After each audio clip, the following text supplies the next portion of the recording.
Hello, Fairmount family. This is Pastor Jesse, and it's Monday, May 4th. I'm standing here in front of an outhouse, which is in our backyard, but it's an old outhouse, no longer in use, and it now contains all my dirt and wood and tools, and I use it as a potting shed.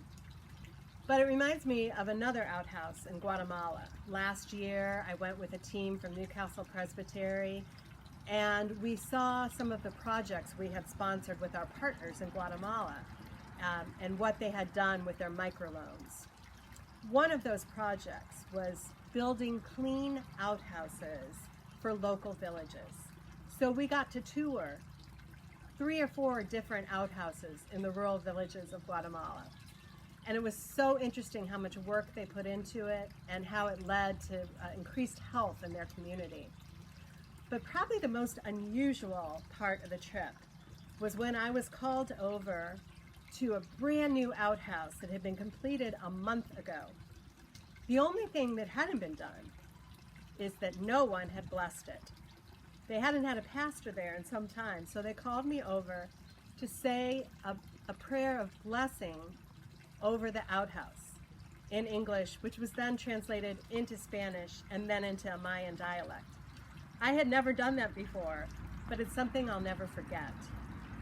In truth, I think they could have blessed that outhouse themselves, the ones who built it with their hands and their hearts and whose community it blessed.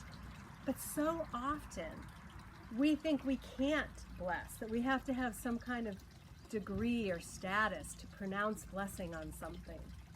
One of my favorite authors, Barbara Brown Taylor, wrote a book called Altar in the World, about finding holiness wherever you are. This happens to be Pastor Lindsay's copy.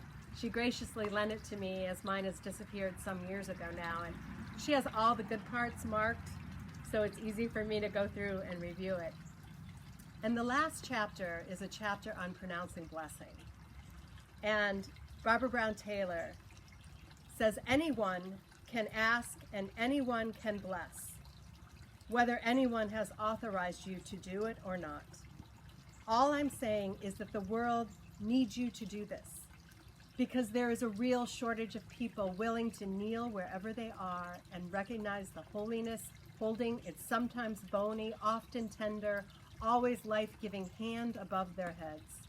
That we are able to bless one another at all is evidence that we have been blessed, whether we can remember when or not. That we are willing to bless one another is miracle enough to stagger the very stars.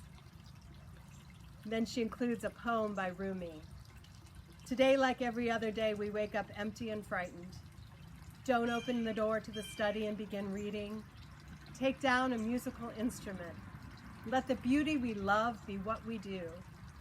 There are hundreds of ways to kneel and kiss the ground. Friends, you are standing on holy ground wherever you are, and it's holy because God is there, and you are there, and you are blessed to be a blessing. So don't you ever hesitate. Hold up your hand and bless. Say the words. Speak the prayer.